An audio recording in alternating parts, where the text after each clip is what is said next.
Após três ótimas palestras sobre o grande universo da sensibilidade humana, encerraremos agora a nossa noite com uma discussão de casos clínicos sobre as temáticas abordadas. Para isso, eu gostaria de convidar o Dr. Matheus Emily, médico formado pela Universidade Federal do Espírito Santo e atual residente em neurologia no Hospital das Clínicas da Faculdade de Medicina da USP Ribeirão Preto. Muito obrigado, doutor, pela disponibilidade e uma ótima palestra a todos. Boa noite, pessoal, tudo bom? Como já foi apresentado pelo Matheus, meu nome é Matheus, sou médico residente aqui no HCFMRP USP, Ribeirão Preto. Eu não planejo demorar muito na palestra, até porque vocês devem estar cansados depois de 3 aulas. Tenho certeza que as 3 aulas foram excelentes, eu só consegui pegar no final porque eu estava no hospital. O objetivo da palestra é exercitar diagnósticos diferenciais e exercitar um pouco do pensamento sindrômico, do pensamento topográfico. Só um instante que já vou iniciar.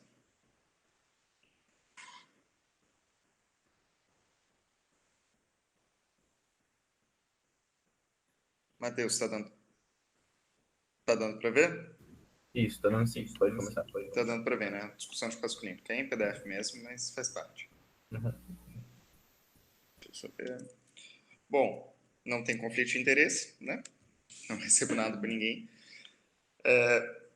O caso clínico. Um paciente do sexo masculino, 59 anos, destro, aposentado, trabalhava como contador, ou seja, a gente já pode presumir que ele tinha uma formação por base, alguns anos de estudo, uns 8 anos de estudo. A queixa principal dele foi de fraqueza nas pernas. Ele teve uma progressiva dormência nas pernas, primeiramente notado nas pernas há 14 anos, com aumento de diplopia iniciado há 4 anos. Uma história um pouco confusa, como a gente pode perceber em vários pacientes que a gente recebe frequentemente em ambulatório ou até mesmo em pronto-socorro. O paciente forma uma história vaga, com um desconforto articular que ele não consegue definir muito bem. Há 15 anos, foi diagnosticado com uma artrite, tratado com dose baixa de corticoide, perdeu o segmento, continuou usando corticoide. Há 14 anos ele começou com uma dormência ao redor em lábios, superiores e inferiores, dormência em membro inferior, a dormência nas pernas aumentaram progressivamente, indo até nível de coxa, e em menor intensidade, acometendo as mãos também. Há 10 anos, ele informa incapacidade de ter ereção, chegou aí ao médico do posto, que questionou uma desautonomia, mas também não fez diagnóstico. Há 5 anos ele começou a ter fraqueza leve nas pernas e algum problema de equilíbrio que ele descreveu como andar como se estivesse bêbado. Negou qualquer sensação de dor. Há 4 anos ele começou a reclamar de diplopia, com piora quando olhava para a esquerda e em menor grau quando olhava para a direita. Reclamava também que a visão estava piorando, principalmente no olho direito. É importante frisar que todos esses problemas continuam até hoje. Então vocês podem ver que é uma história que não oferece tantos dados, mas, ou melhor, oferece até dados demais, então a gente pode ficar um pouco confuso. Mas vamos para os antecedentes. Ele fez uma nefrectomia para câncer de rim há 14 anos, curativa. Ele teve uma correção de ptose esquerda há 5 anos. Implantou uma prótese peniana há 1 ano, por conta justamente desse distúrbio de ereção. Tem a hipertensa há mais de 20 anos, mas faz controle. Tem diabetes mellitus tipo 2 há 5 anos, mas faz controle. De medicamentos, usa verapamil, não lembra a dose direito, mas faz um comprimento por dia só. Supostamente está bem controlada. Faz uso dessa prednisona, que ficou aí arrastada no meio da história. Usa indapamida, metformina 1.500 miligramas dia, uma dose adequada para ele supostamente ter um bom controle. E, como sempre, esses pacientes têm medicação por conta própria, aspirina por conta própria. Do exame físico geral, a frequência de 80, PA de 130 por 80, frequência respiratória de 18 com sono, isso. Satura bem ar ambiente, enfim. Eu posso descrever o nome todo, o exame todo para vocês, mas da parte de exame físico propriamente dita, não tem nenhuma alteração digna de nota. E aí que vamos para o que interessa hoje. Como que vocês examinariam esse paciente? Deixa eu ver aqui, o que vocês vão escrever alguma coisa, né?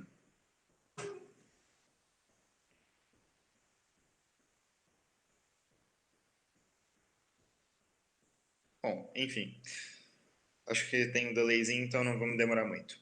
Bom, um paciente com muitas queixas que você não consegue definir direito, tem que ser o exame físico completo. E isso inclui até mesmo um mini mental, que foi primeiro o estado mental. Às vezes a gente esquece de fazer, mas tem que fazer. Esse paciente, ele já tem alguns mais de 8 anos de estudo, ele tinha um prejuízo da orientação temporal e atenção e cálculo. O mini mental dele era de 25 em 30. Importante, mini mental não faz diagnóstico, tá? Mini mental é um teste de triagem e principalmente acompanhamento. Bom, né, ele tinha realmente uma pitose palpebral bilateral, um pouco maior à esquerda, não tinha fadiga no olhar sustentado. Uma leve retração palpebral à esquerda, principalmente no olhar para baixo, parecendo que, enfim, uma acuidade um pouco reduzida no olho direito, 20 para 100, uma cicatriz retiniana em mácula direita, sem papiledema, o olho esquerdo era normal. Ele tinha um reflexo córneo-palpebral ausente no olho esquerdo, uma sensibilidade de face sem alterações. Do sétimo até o 12º, não tinha alterações. Esse é o exame oftalmológico dele. Vocês já podem escrever no chat o que vocês acham. Vou deixar essa imagem mais ou menos uns 30 segundos para vocês pensarem o que vocês falam de que tem de errado aí.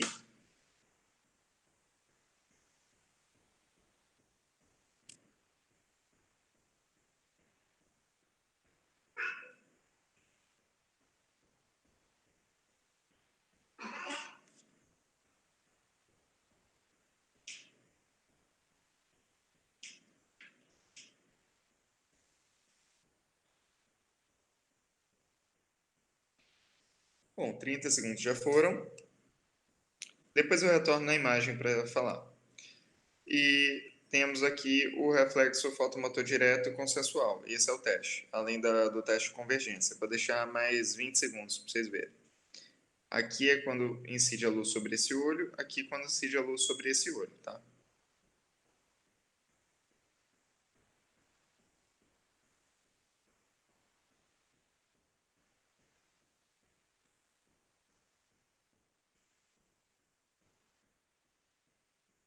Já foram 20 segundos. Bom, a gente vai seguir nosso exame.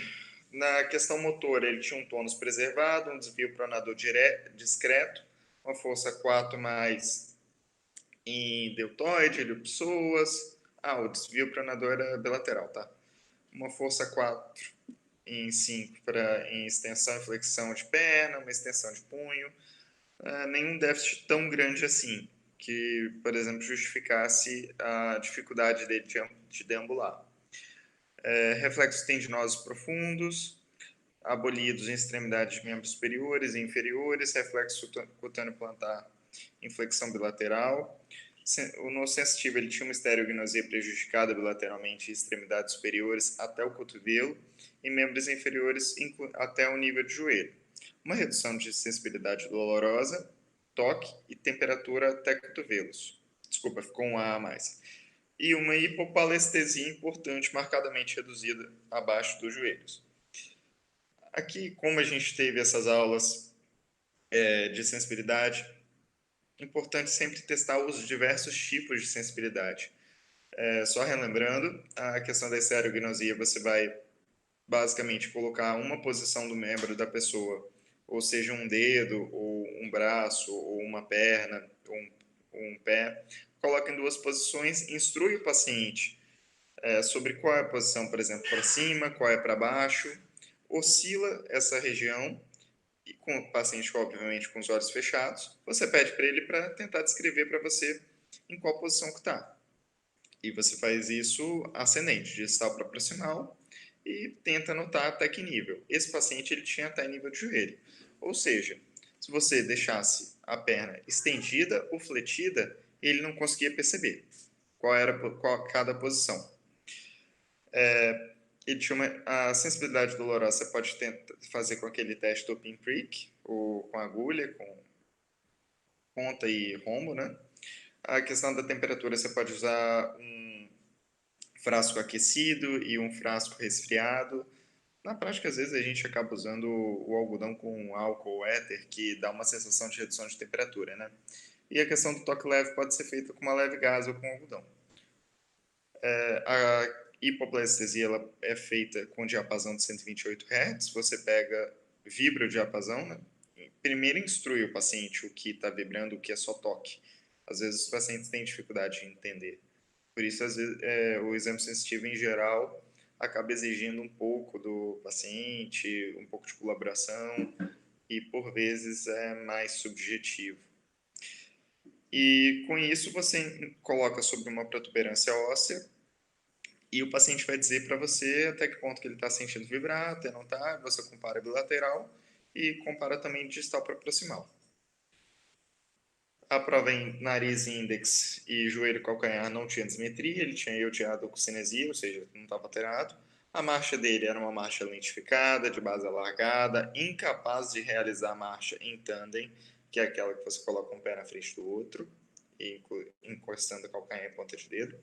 E ele tinha um desequilíbrio sem lado preferencial ao fechar os olhos. Ou seja, diagnósticos dele. Vou deixar vocês escreverem no chat, vou tentar ler. Matheus, se você puder me ajudar também falando no grupo. Posso te dar esse meu professor? Oi?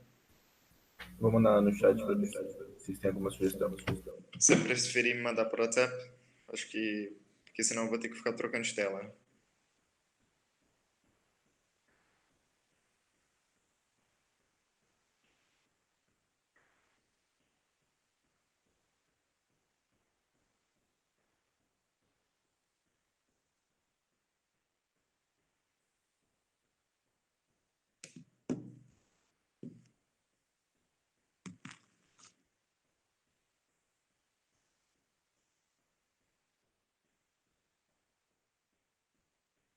Mas vocês podem ir pensando na questão da síndrome, né?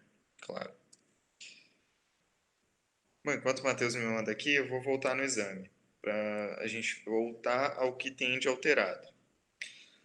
Bom, ele tem realmente um mini exame de estado mental alterado, tem prejuízo de orientação temporal, atenção, cálculo, que faz a gente questionar se tem uma disfunção cognitiva. Então, provavelmente tem uma síndrome de disfunção cognitiva. Parece que ele tem algumas alterações em segundo par, tem já uma alteração de fundo de olho, uma cicatriz retiniana na mácula direita, que pode justamente explicar essa queda de acuidade visual, dando uma acuidade de 20 para 100. Ele tem um reflexo córneo-palpebral ausente, olho esquerdo, que faz a gente questionar também, novamente, mais uma síndrome de par craniano. Lembrando que a aferência é pelo quinto e a execução pelo sétimo, né? E naquele exame que eu tinha mostrado para vocês, na motricidade ocular extrínseca, a gente pode ver que ele tem uma restrição da adução do olho esquerdo. Ou seja, ele tem uma síndrome de sexto par. Uma paralisia do sexto par.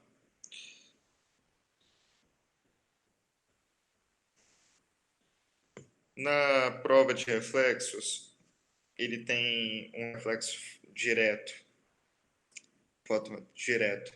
alterado no olho direito, que pode justamente ser explicado pela cicatriz em mácula ou muito bem por uma alteração do terceiro, possivelmente aqui por conta do sexto, de uma alteração de fundo de olho mesmo. A cicatriz acaba atrapalhando na percepção da luz e com isso você não consegue ter o reflexo de forma correta. Na parte de sensitivo, é importante frisar, apesar de toda a alteração que esse paciente tem, o que é grosseiro, o que é muito claro, chama muita atenção. Ele tem uma alteração de sensibilidade que você consegue caracterizar em meia e bota. E mais grosseiro que isso, é um paciente que tem uma hipoplasia muito importante. Isso chama até muito mais atenção, até nível de joelho ele não consegue determinar a posição da perna, associada a um Romberg positivo, que é exatamente a descrição desse desequilíbrio sem lado preferencial ao fechar os olhos, e uma marcha de base alargada. Com isso, a gente tem uma síndrome deficitária sensitiva motora de predomínio muito mais sensitivo, porque aquela força é uma deficiência realmente discreta. Uma síndrome de nervos cranianos, ele tem realmente uma paralisia do sexto, ele tem a desautonomia, eu não escrevi, mas foi testado, ele tem uma disfunção erétil, né? E uma disfunção cognitiva. Bom, com isso é um paciente que a gente acaba tendo que investigar muita coisa. E principalmente a gente tem que pensar em mecanismos de doença dessa, agrupando em novos subtipos, principalmente. Quanto mais para a ponta da seta, mais agudo. A gente obviamente percebe que é um paciente que vem evoluindo ao longo de muito tempo. Então, isso faz pensar muito menos em causas traumáticas ou causas vasculares e tóxico-metabólicas e faz a gente pensar em mais psiquiátricas, neurodegenerativas, de circulação licórica ou até mesmo infecciosas, que tem que ter sempre na cabeça. Ele não tem história tão clara para a gente pensar em epileptiformes, por exemplo. Exemplos. Quais pedir? Como a doutora da última palestra colocou, no, em alteração sensitiva, você acaba tendo que fazer uma triagem muito importante.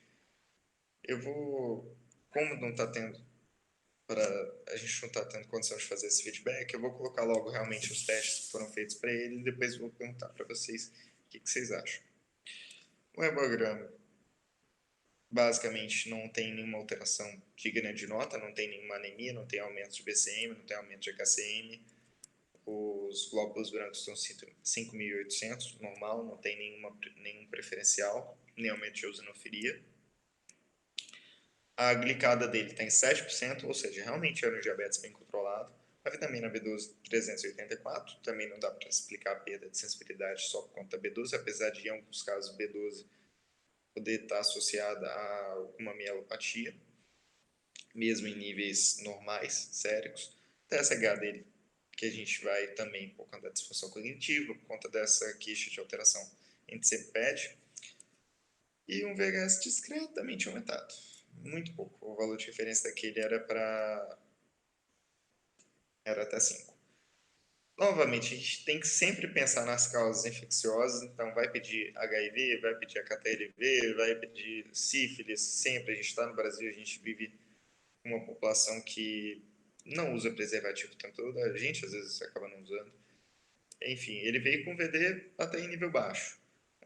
1/8, veio um FTA-ABS sério positivo. Guarda essa informação. Glicose, foi feito claramente um líquor, né? Porque tem que pensar em causa infecciosa. Glicose de 59, lembrando que a série estava em 110, ou seja, praticamente normal. Lembrando que é 60%. Parece que teve um pequeno acidente de punção, né? Porque teve 5 hemácias, mas de qualquer maneira, os leucócitos no líquor veio num valor de 1. Proteína total um pouco aumentada, 87, mas pode acontecer em alguns casos de diabetes, mas não é o esperar, mas não tão alto assim. O OVD no líquor deu não reagente, tinta da China também pensando em cripto negativa, e GG Index, que é o índice de proteína, veio aumentado. Importante guardar isso também. Culturas de líquor vieram com fungo negativo, bactéria negativa, e ele teve esse achado na ressonância porque a gente pediu, claro. Um paciente com síndrome de par craniano, paciente com disfunção cognitiva, a gente acaba pedindo. Pediu a ressonância direto. Vou deixar vocês verem um pouquinho e elaborarem as hipóteses de vocês.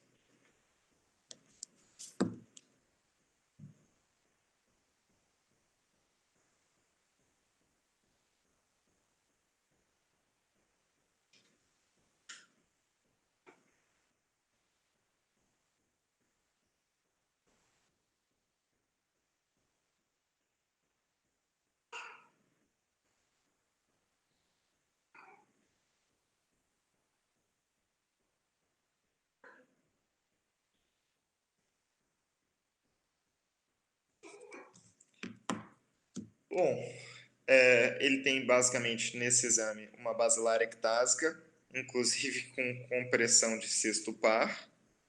Guarda essa informação, mas cuidado com essa informação. Fez um estudo de condição nervosa, veio com achado mínimo, compatível com polineuropatia sensitiva motora distal mínima. E, novamente, diagnósticos. Bom, é muita coisa, é muito exame. Eu escolhi esse caso justamente porque ele tem muito fator complicador. Mas, de maneira geral, a gente tem que pensar no seguinte: pensa no que é mais gritante e pensa nos exames que a gente viu. É um paciente que tem marcadamente um comprometimento da sensibilidade vibratória e propriocepção e, vamos lembrar da via de sensibilidades, a via de condução posterior pela coluna dorsal, ela é responsável justamente pela senso de percepção das articulações, a propriocepção mesmo, e a sensibilidade vibratória, diferente da outra via de dor e temperatura que sobe pela coluna anterolateral. As duas, tudo bem, vão para talo, mas algumas patologias podem acometer mais umas do que outras. E dentre elas tem uma, junto com o achado de aumento de proteína, junto com o achado de PD positivo, ABS positivo, B12 normal e um diabetes controlado, não tem como não pensar em sífilis. Esse é um caso clássico de tábuas dorsais. Aí vocês podem pensar, e os outros achados, Matheus? E a paralisia do cesto? E aquela ectasia de basilar, que está comprimindo o sexto par? Com a pitose, com as alterações dos potenciais ebocados. Como que explica tudo isso? Bom, vamos pensar na ectasia de basilar. Com compressão do sexto par esquerdo, que justifica justamente aquela restrição de adução.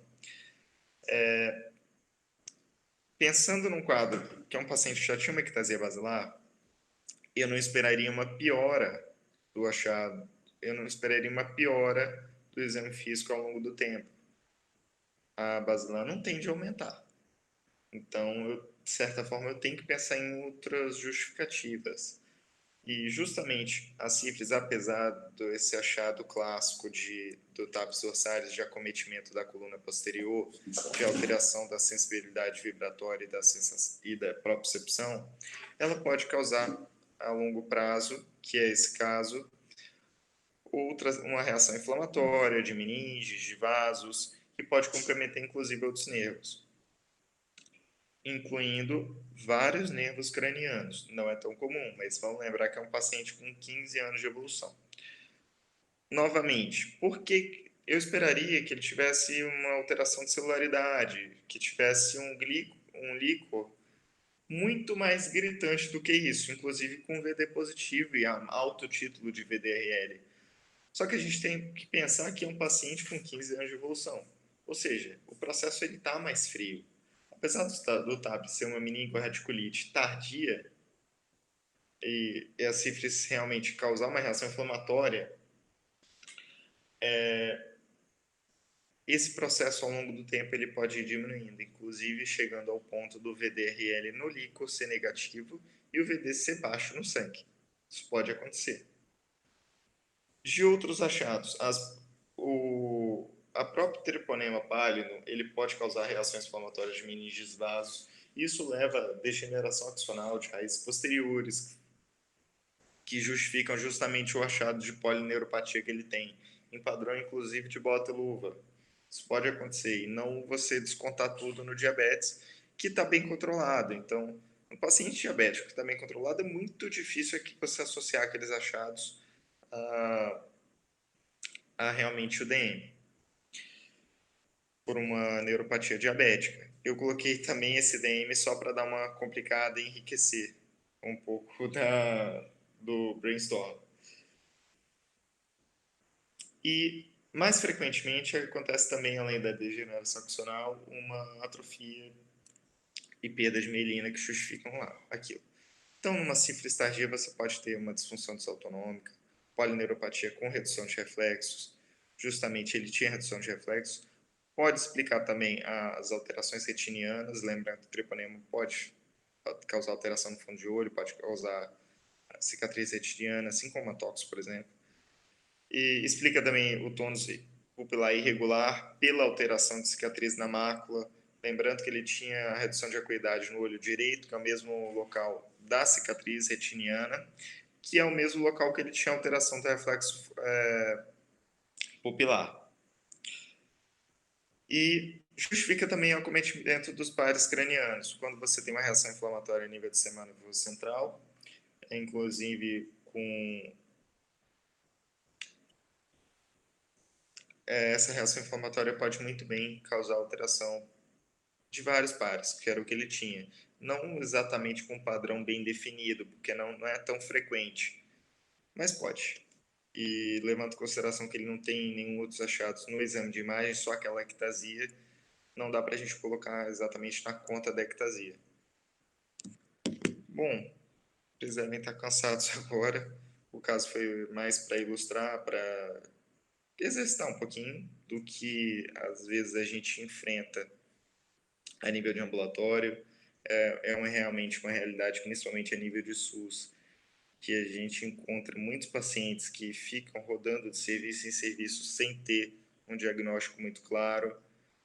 E é importante a gente sempre ter a mente aberta para várias outras hipóteses. Por exemplo, eu poderia ver aquele VD, jogar tudo na conta do VD e ele ter um DM descontrolado, com aquela neuropatia sendo, na verdade, pelo diabetes. Então é sempre bom a gente expandir bastante, fazer muito diagnóstico diferencial para não errar. Poderia ser uma vasculite do sistema nervoso central? Poderia, por outro motivo. Algo importante que eu acabei não comentando, se você perguntasse para esse paciente, eu não coloquei de proposta, mas se você perguntasse para ele, ele teria uma história de um tratamento para sífilis no passado, há 20 anos da admissão, às vezes a gente não pergunta, e que ele não tinha certeza do tratamento. Então, isso tudo pode explicar mais ou menos o quadro dele. Bom, ele é uma sífilis terciária, vai ser tratado com um dos tratamentos mais antigos que a gente tem, que é a penicilina benzatina. Vai tomar 3 semanas, não tem jeito, 2.400 unidades em cada nádega. Não, 1.200, 1.200.000 em cada nádega, claro. E isso. Esse caso eu tirei do BCM, é realmente um site legal, bem interessante para vocês. Eles têm muitos casos que é uma tela de casos que vai de 1 a 100, eles mudam a cada mês ou a cada 2 meses, e você pode fazer exatamente esse exercício que eu tentei fazer com vocês. Não deu tão certo por conta do feedback, mas ele te pede para você selecionar os exames que você quer, só que mais importante, ele limita. Então você tem que fazer o máximo com o mínimo que você tem. Eu acho interessante para aluno, até mesmo residente, que tem interesse na área de neurociências, olhar, se vocês quiserem anotar, pcm.edu/neurology apps case. É realmente muito bom.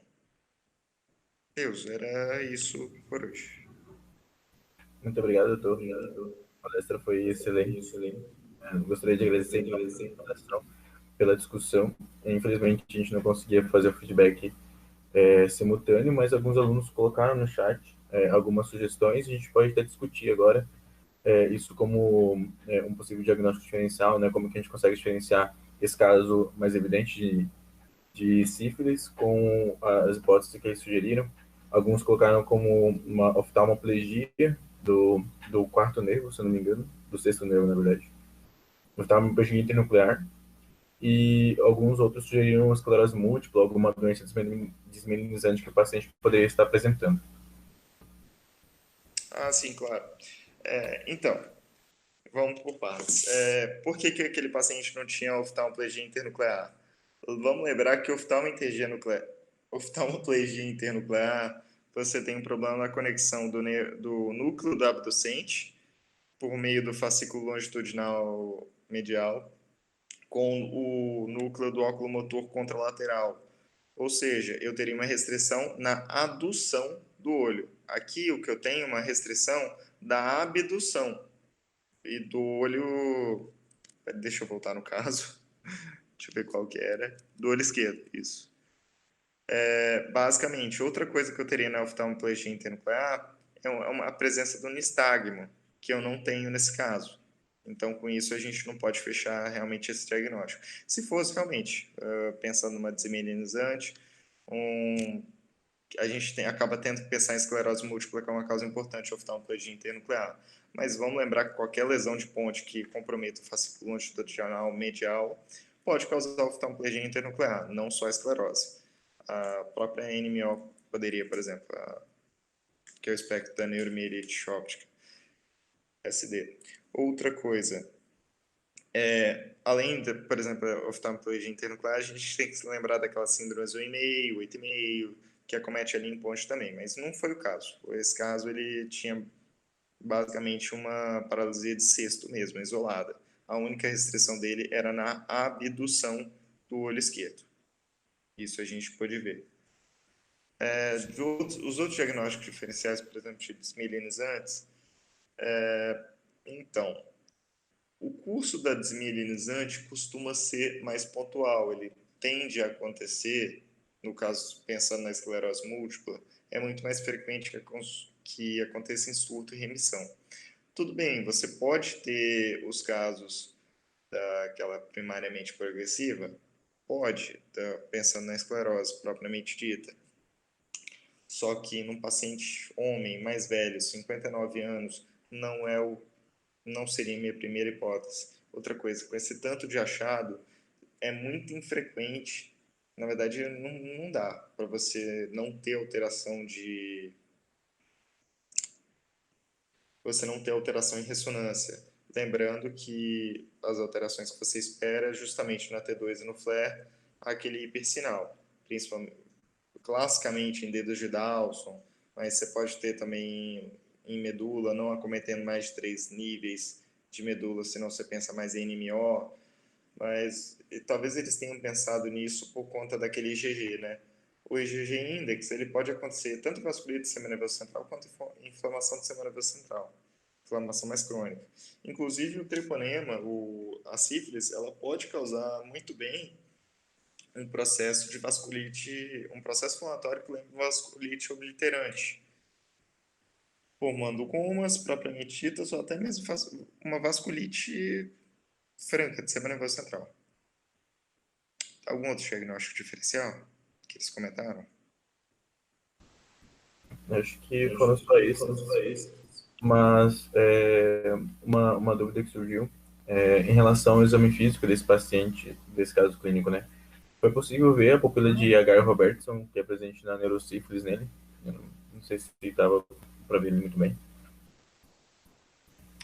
Não, nesse caso ele tinha basicamente uma redução do reflexo fotomotor direto, era por conta da cicatriz mesmo. Uhum. A cicatriz ele tinha inclusive uma diminuição da acuidade visual, então a retina, ainda mais sendo na mácula, a retina tinha dificuldade em perceber a presença da luz e com isso respondia um pouco menos. Tanto que quando você fazia o reflexo fotomotor consensual, você tinha uma constricção, ou seja, havia pelo menos o terceiro nervo estava preservado, pensando em parasimpático. Entendi.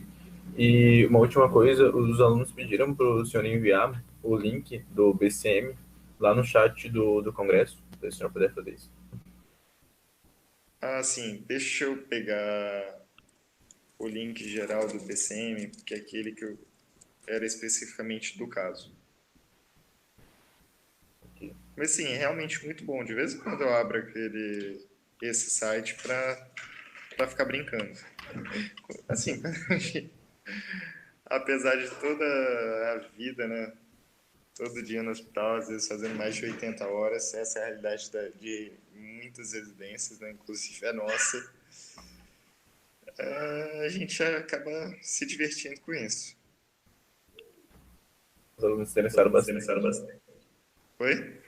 Os alunos se interessaram bastante. Pois todo mundo, que tem muito aluno, né? O pessoal se interessa em fazer neurologia, esse que é o alvo congresso? Seria Ou mais inteligência neurocirurgia? de neurologia. Eu acabei de colocar o Ok. link lá, não sei se vocês... Chegou? Acho que daqui a alguns segundos. Gostaria de agradecer novamente pela palestra, foi discussão, e desejar uma boa noite para o senhor. Beleza. No mais, se vocês quiserem conversar até mesmo sobre a residência de neurologia, o dia a dia da neurologia, como é aqui no HCFMRP USP, eu tô tudo bem, tá tudo alterado com esse Covid. Inclusive, é quase uma residência intensiva, de tanto que eu tô tendo que manejar paciente grave. Mas ainda mais o paciente grave neurológico às vezes. Mas vocês podem mandar mensagem pro meu Instagram mesmo. Eu vou tentar responder o máximo. É meu Instagram pessoal mesmo, eu não tenho Instagram exatamente de trabalho, mas eu respondo o máximo possível para quem tiver interesse. Eu vou até mandar, não sei se todo mundo sabe, mas eu vou mandar no chat.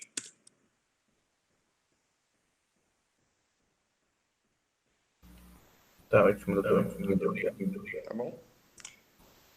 Boa noite, obrigado.